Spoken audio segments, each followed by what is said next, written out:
Greetings one and all once again, back to Exploring Arda, a Tolkien-centered podcast where I am your host Jackson, and I'll be going through a bunch of Tolkien's works other than Lord of the Rings and The Hobbit.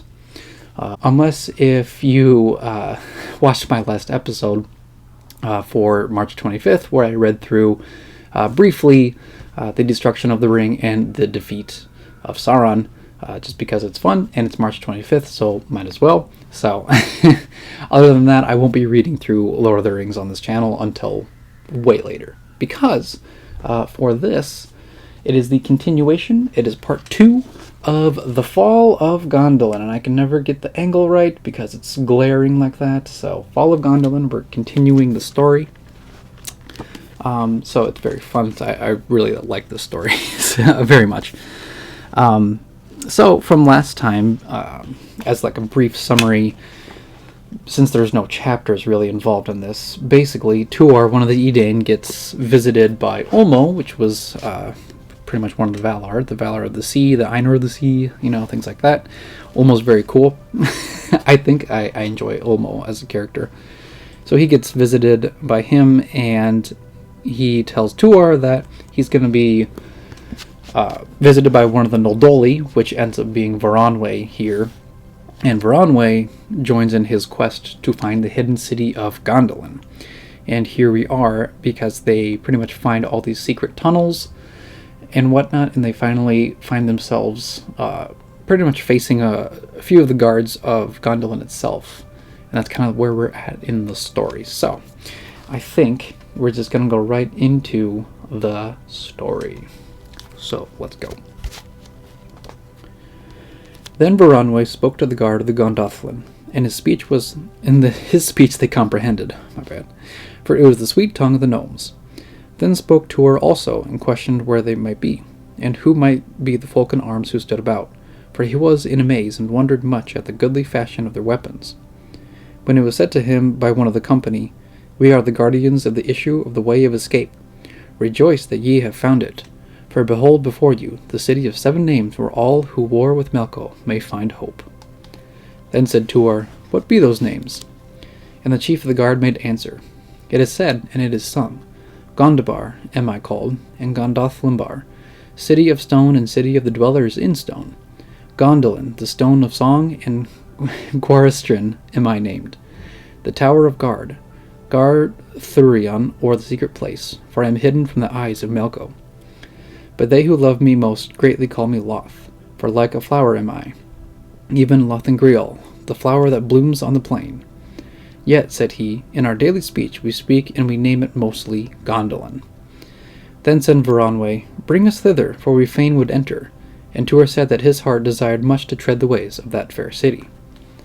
Then said the chief of the guard that they themselves must abide here, for there were yet many days of their moon of watch to pass, but that Voronwe and Tuor might pass on to Gondolin, and moreover that they would need thereto no guide. For, lo, it stands fair to see and very clear, and its towers prick the heavens above the hill of watch in the midmost plain. Then Tuor and his companion fared over the plain that was of a marvellous level, broken but here and there by boulders round and smooth, which lay amid a sward, and by pools and rocky beds. Many fair pathways lay across that plain, and they came after a day's light march to the foot of the Hill of Watch, which is in the tongue of the Noldoli, Amon Gwareth. Then did they begin to ascend the winding staircase, which climbed up to the city gate. Nor might any one reach that city save on foot,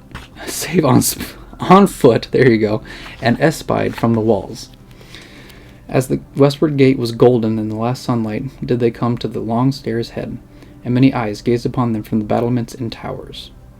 But Tuor looked upon the walls of stone and the uplifted towers, upon the glistening pinnacles of the town, and he looked upon the stairs of stone and marble, bordered by slender balustrades, and cooled by the leap of thread-like waterfalls, seeking the plain from the fountains of Amon Gwareth. And he fared as one in some dream of the gods, for he deemed not such things were seen by men in the visions of their sleep. So great was his amaze at the glory of Gondolin. Even so they came to the gates, Tuor in wonder and Voronwe in great joy, that daring much he had both brought Tuor hither to the will of Ulmo, and had himself thrown off the yoke of Melko forever.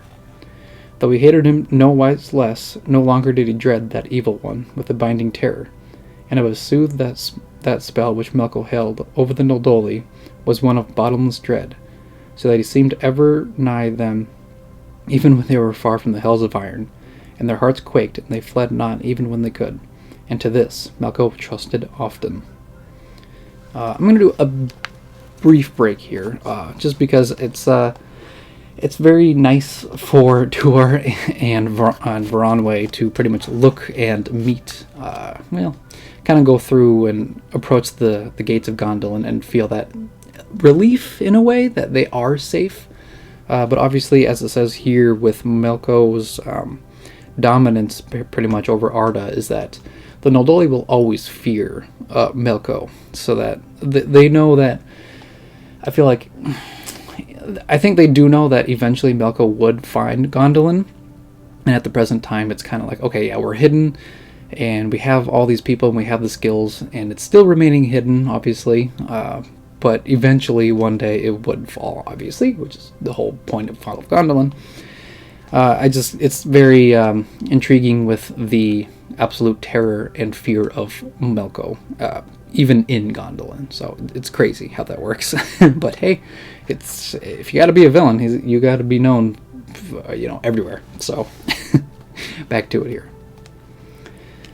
Now is there a sally from the gates of Gondolin, and a throng comes about these twain in wonder, rejoicing that yet another of the Noldoli had fled hither from Melko, and marveling at the stature and the great limbs of Tuor, his heavy spear barbed with fishbone and his great harp. Rugged was his aspect, and his locks were unkempt, and he was clad in the skins of bears. It is written that in those days the fathers of men were of less stature than men are now, and the children of Elfiness of greater growth, yet was Tuor taller than any that stood there. Indeed, the Gondolin were not bent of back as some of their unhappy kin became, laboring without rest as delving and hammering for Melko, but small they were and slender, and very lithe. They were swift of foot and surpassing fair. Sweet and sad were their mouths, and their eyes had ever a joy within quivering to tears. For in those times the gnomes were exiles at heart, haunted with a desire for their ancient homes that faded not. But fate and unconquerable eagerness after knowledge had driven them into far places, and now were they hemmed by Melko, and must make their abidings as fair as they might by labor and by love. How it came ever that among men the Noldoli have been confused with the orcs who are Melko's goblins, I know not, unless it be that certain of the Noldoli were twisted to the evil of Melko, and mingled among these orcs. For all that race were bred by Melko of the subterranean heats and slime. Their hearts were of granite, and their bodies deformed, foul their faces which smiled not, but their laugh that of the clash of metal, and to nothing were they more fain than to aid the basis of the purposes of Melko. The greatest hatred was between them and the Noldoli, who named them Glamhoth, or folk of dreadful hate. Behold, the armored guardians of the gate pressed back the thronging folk that gathered about the warders, and one of them spoke, saying, This is a city of watch and ward, Gondolin on Amangwareth, where all may be free who are of true heart, but none may be free to enter unknown. Tell me then your names. But Voronwe named himself Bronwig of the gnomes, come hither by the will of Ulmo, as guide to their son of men.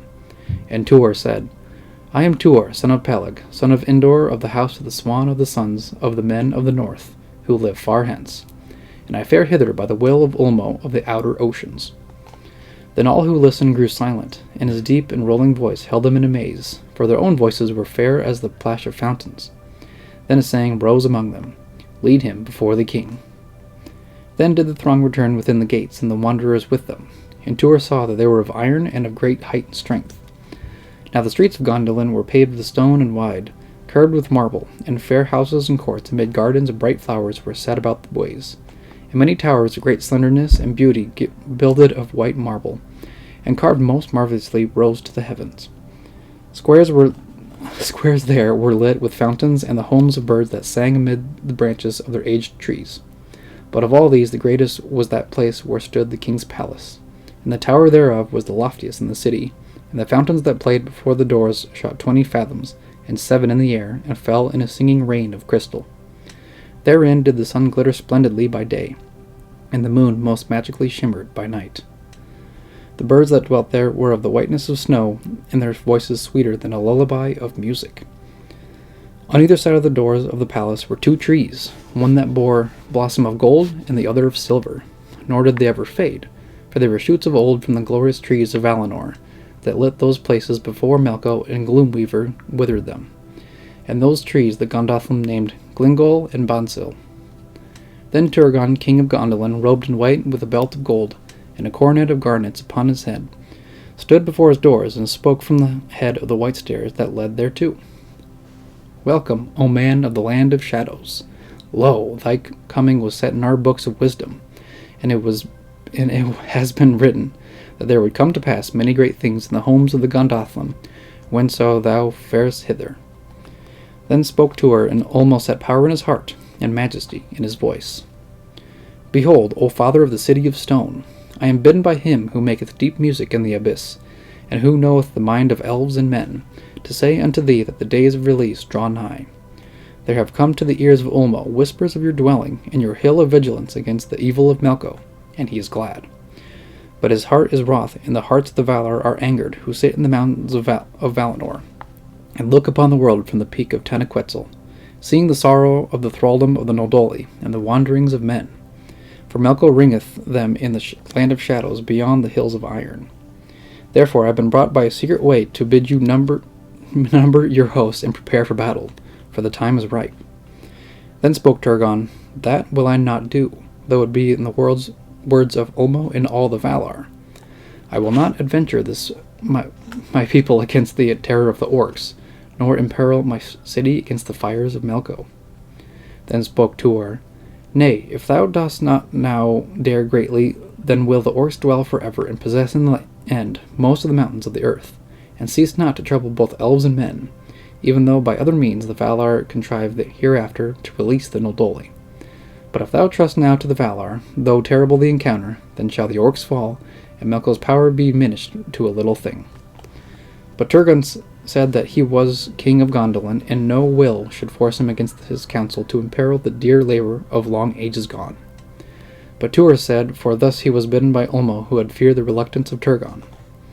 Then am I bidden to say that men of the Gondolin prepare swiftly and secretly down the river Sirion to the sea, and there build them boats and go seek back to Valinor. Lo, the paths thereto are forgotten, and the highways faded from the world, and the seas and mountains are about it, yet still dwell there the elves on the hill of Kor, and the gods sit in Valinor, though their mirth is diminished for sorrow and fear of Melkor, and they hide their land, and weave about it inaccessible magic, that no evil come to its shores. Yet still might thy messengers win there, and turn their hearts that they rise in wrath and smite Melko, and destroy the hells of iron that he has wrought beneath the mountains of darkness. Then said Turgon, Every year at the lifting of winter have messengers repaired swiftly and by stealth down the river that is called Sirion to the coast of the great sea, and there builded them boats whereto have swans and gulls been harnessed on o'er the strong winds of the wind. Wings of the wind, there you go. And these have sought back beyond the moon and sun to Valinor.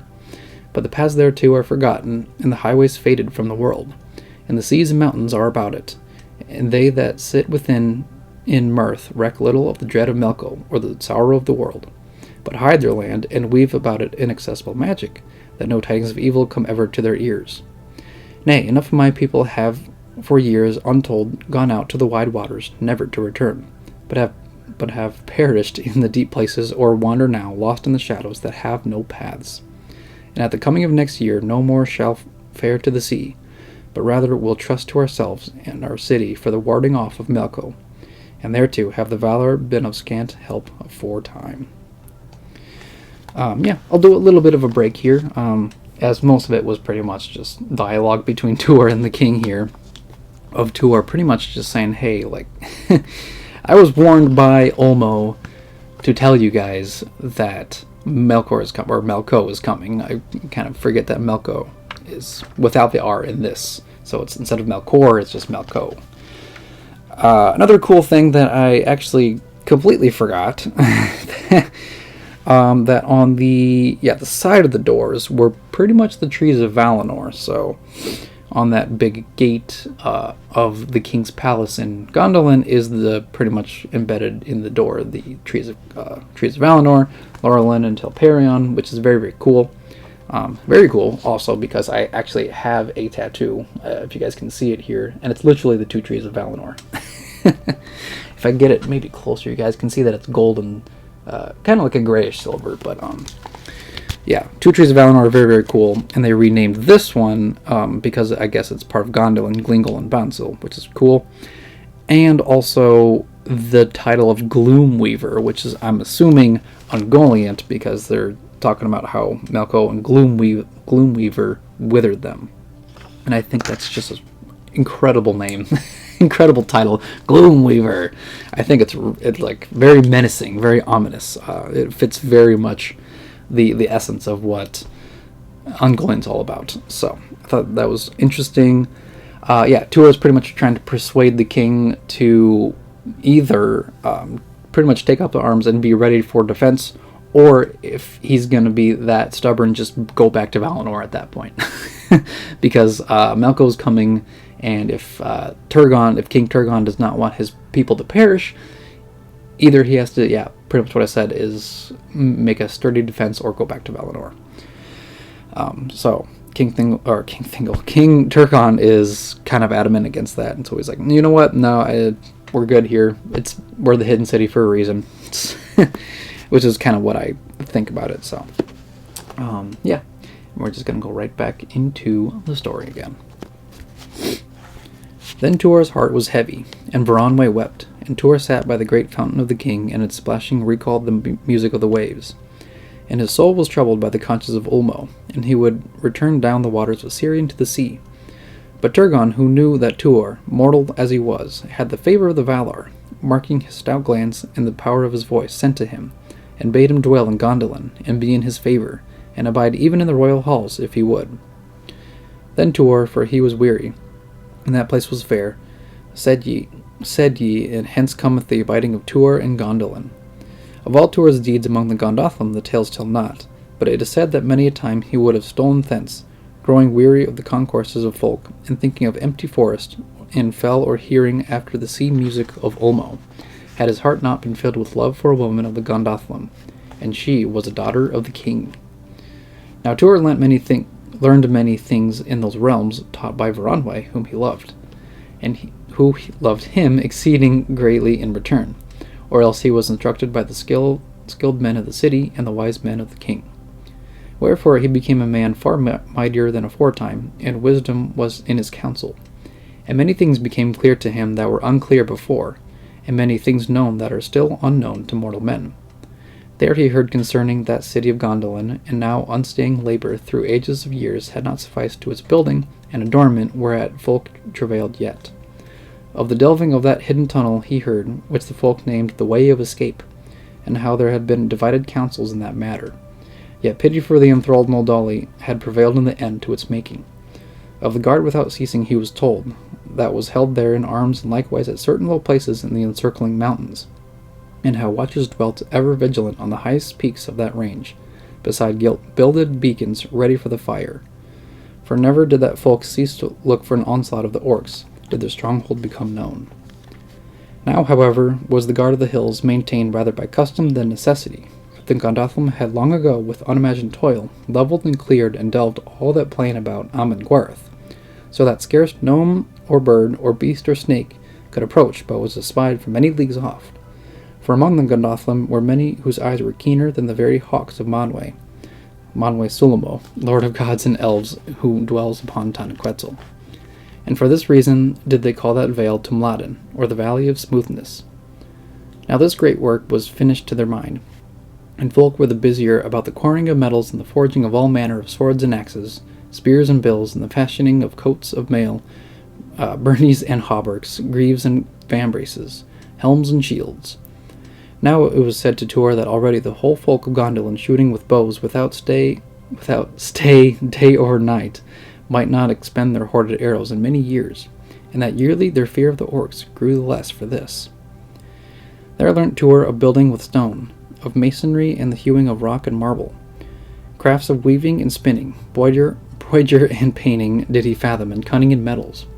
Music's most delicate he heard there, and in these were they who dwelt in the southern city the most deeply skilled, for there played a profusion of murmuring fountains and springs. Many of the subtleties Tuor mastered and learnt to entwine with his songs, to the wonder and heart's joy of all who heard.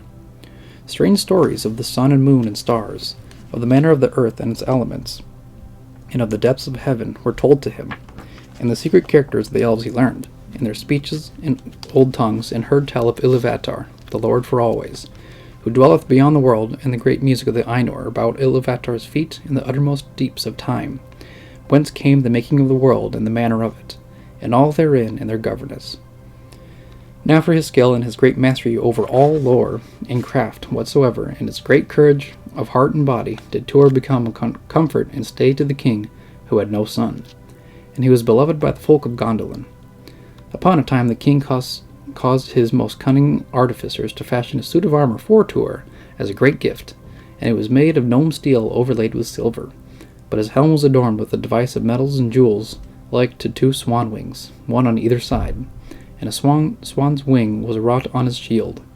But he carried an axe rather than a sword, and this in the speech of the Gondolin he named Dramborleg, for its buffet stunned and its edge clove all armor. A house was built for him upon the southern walls, for he loved the free airs, and liked not the close neighborhood of other dwellings. There was his delight often to stand on the battlements at dawn, and folk rejoiced to see the new light catch the wings of his helm, and many murmured and would fain have packed him into battle with the orcs, seeing that the speeches of those two, Tuor and Turgon, before the palace were known to many. But the matter went not further for reverence of Turgon, because at this time in Tuor's heart the thoughts of the words of Ulmo seemed to have grown dim and far off. And I'll do a little bit of a break before finishing this section here. So pretty much Tuor is like one of the Gondolin, or the people of Gondolin. He eventually grows in favor with the king. He gets his own house, he gets his own helm, he gets his suit of armor, so he not only is favored by the king, but he also is very, very skilled with not just like, duels and fighting, but also with just like craftsmanship and like weaving and like music, and so all these, more like casual activities. He's what would I say? He's very adaptable to a lot of the skills that the elven folk are used to. So that's why everybody starts to get used to him, and probably why he gains favor of the king. But now that he's pretty much comfortable in Gondolin, now the words of Ulmo are kind of fading away, and it's not seeming to be as important as before. So I'm going to go right back to the story, and I'm going to probably finish the rest of what I have for now for this episode. So let's get into it. Now came days when Tuor had dwelt long among the Gondolin many years. Long had he known and cherished a love for the king's daughter, and now was his heart full of that love. Great love, too, had Idril for Tuor, and the strands of her fate were woven with his, even from that day when first she gazed upon him from a high window as he stood, a wayworn suppliant, before the palace of the king. Little cause had Turgon to withstand her love, for he saw in Tuor a kinsman of comfort and great hope. Thus was first wed a child of men with the daughter of Elfiness, nor was Tuor the last. Less bliss have many had they, and their sorrow in the end was great.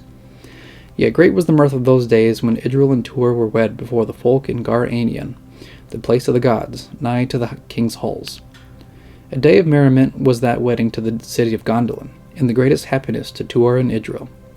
Thereafter dwelt them in joy in that house upon the wall that looked out south over to Mladen, and this was good to the hearts of all in the cities, save Megalin alone. Now that gnome was come of an ancient house, though now were its numbers less than others, but he himself was nephew to the king by his mother, the king's sister Isfin, and that tale may not here be told.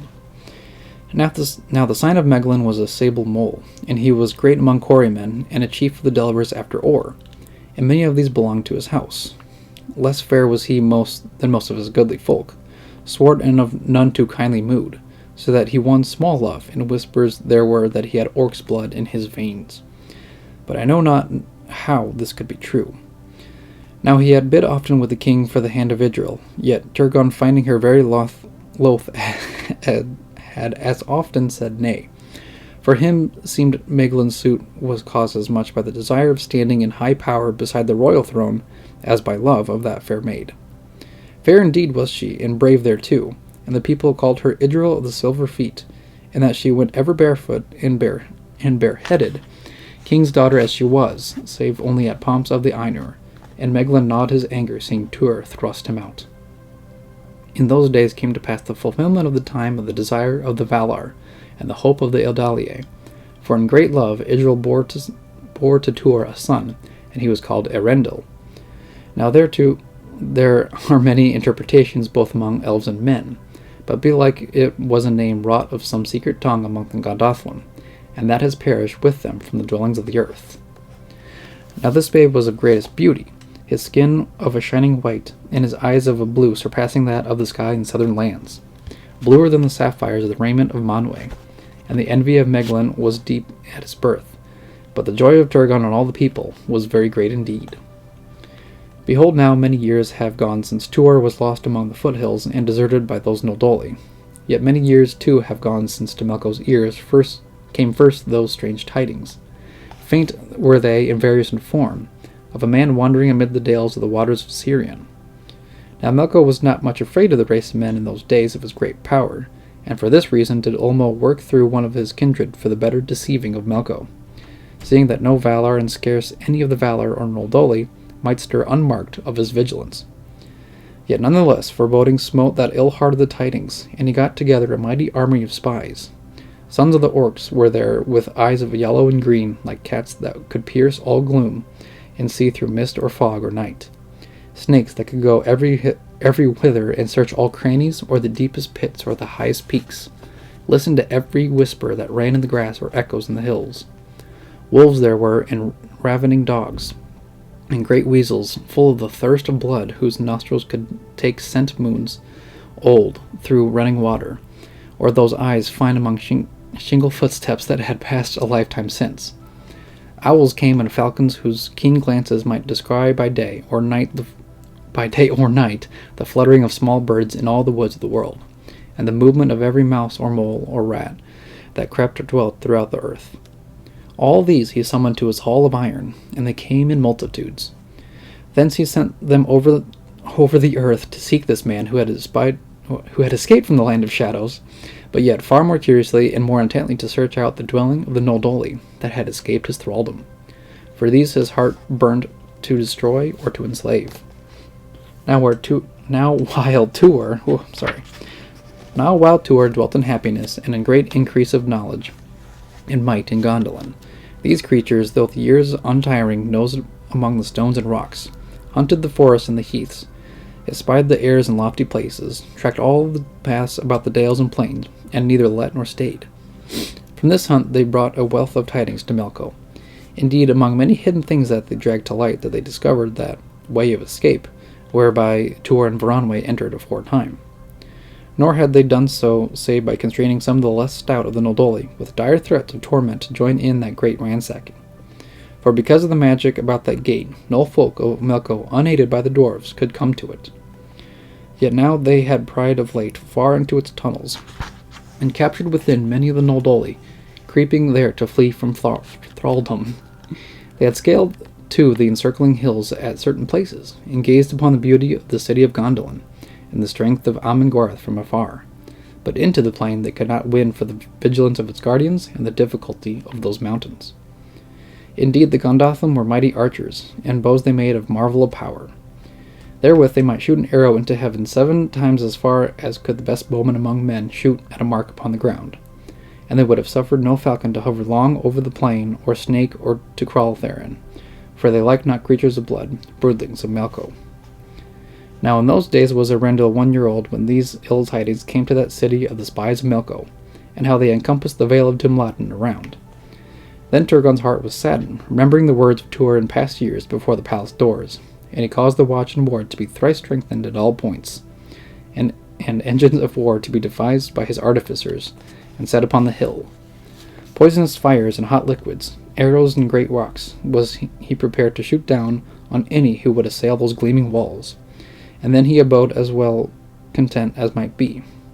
But Tuor's heart was heavier than the king's, for now the words of Ulmo came ever into his mind, and their purport and gravity he understood more deeply than of old. Nor did he find any comfort with Idril, for her heart boded more darkly even than his own.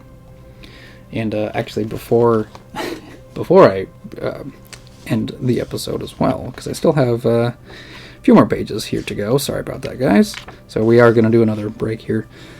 There is another painting here, another painting by Alan Lee here. It's pretty much the guards of the Gondolin here in Gondolin. It's a very cool painting. You get to see all the citadels, the walls, the actual guards in their armor. It's very, very cool. A lot of detail, and you actually get to see the actual mountains, the Amon-Gwarth, from far away, which is also very, very cool to see. I guess, like, for here in the break, it's interesting that if Melko's orcs can't get into the Hidden Valley or the Hidden City of Gondolin, he's like, okay, fine, I'm going to send a bunch of beasts and animals and reptiles and like anything that he can pretty much gather and force his will upon them, which actually would make sense for him to use creatures to find a hidden secret passage. Well, yeah, hidden secret. A hidden passageway of the elves, and obviously even if they do with the encircling hills, the elven guards are so precise with their bows, and their eyesight is so keen that it's virtually impossible for any of the creatures to actually return or escape from these hills. So, wild stuff here. So, back to the story here, just so that I don't take up too much time. Know then that Idril had a great power of piercing with her thought the darkness of the hearts of elves and men. Whoops, sorry. And the glooms of the future thereto. Further even then is the common power of the kindreds of the Edalige. Therefore she spoke thus on a day to Tuor. Know, my husband, that my heart misgives me for doubt of Meglin, and I fear that he will bring an ill on his fair realm, though by no means may I see how or when. Yet I dread lest all that he knows of our doings and preparations become in some manner known to the foe, so that he devise a new means of whelming us, against which we have thought of no defence. Lo, I dreamed on a night when Meglin builded a furnace, and coming at us unawares flung therein Erendil, our babe, and would after thrust in thee and me, but that for sorrow of the death of our fair child I would not resist. And Tuor answered, There is good reason in thy fear, for neither is my heart good towards Meglin. Yet he is the nephew of the king, and thine own cousin, nor is there charge against him, and is he naught to do but to abide and watch. But Idril said, This is my rede thereto. Gather thou in deep secret those delvers and quarrymen who by careful trial are found to hold least love for Meglin, by reason of the pride and arrogance of his dealings among them. From these thou must choose trusty men to keep watch upon Meglin, whenso he fares to the outer hills. Yet I counsel thee to set the greater part of those in those secrecy thou canst confide at a hidden delving, and to devise with their aid, howsoever cautious and slow that labor be, a secret way from thy house here beneath the rocks and of this hill until the vale below. Now this way must not lead toward the ways of escape, for my heart bids me trust it not. But even to that far distant pass, the cleft of the eagles in the southern mountains, and the further this delving reach thitherward beneath the plain, so much the better would I esteem it. Yet let all this labor be kept dark, save from a few. Now there are none such delvers of earth or rock as the Noldoli, and this Melko knows. But in those places is the earth of great hardness. And Tuor said, The rocks of the hill of Amon-Gwarth are as iron, and only with much travail may they be cloven. Yet if this be done in secret, then must great time and patience be added. But the stone of the floor of the Vale of Timlaten is of forged steel, nor may it be hewn without the knowledge of the Gondolin, save in many moons and years. Idril said then, Sooth this may be, but such is my rede, and there is yet time to spare. Then Tuor said he might not see all its purport, but better is any plan than a lack of counsel, and I will do even as thou sayest. Now it so chanced that not long after Meglin went to the hills for the getting of ore, and straying in the mountains alone was taken by some of the orcs prowling there. And they would do him evil and terrible hurt, knowing him to be a man of the Gondolin. This was, however, unknown of Tuor's watchers. But evil came to the heart of Meglin, and he said to his captors, "Know then that I am Meglin, son of Eol, who had to wife Isfin, sister of Turgon, king of the Gondolin." But they said, "What is that to us?" And Meglin answered, "Much is that to you, for if you slay me, be it speedy or slow, you will lose great tidings concerning the city of Gondolin, that your master would rejoice to hear." Then the orcs stayed their hands, and said they would give him life if the matters he opened to them seemed to merit that. And Meglin told them of all the fashions of that plain and city, of its walls and their height and thickness, and the valor of its gates, and the host of men-at-arms who now obeyed Turgon, he spoke, and the countless horde of weapons gathered for their equipment, and the engines of war and the venomous fires. Then the orcs were wroth, and having heard these matters, were yet for slaying him there and then, as one impudently enlarged the power of his miserable folk, to the mockery of the great might and puissance of Melko. But Meglin, catching at a straw, said, "Think ye not that ye would rather pleasure your master if he bore to his feet so noble a captive, that he might hear my tidings of himself and judge of their verity?" Now this seemed good to the orcs, and they returned from the mountains about Gondolin to the hills of iron, and the dark halls of Melko. Thither they hailed Meglin with them, and now was he in a sore dread. But when he knelt before the black throne of Melko, in terror of the grimness of the shapes about him, of the wolves that sat beneath the chair, and of the adders that twined about his legs, Melko bade him speak. Then told he those tidings, and Melko, hearkening, spoke very fair to him, that the insolence of his heart in great measure returned.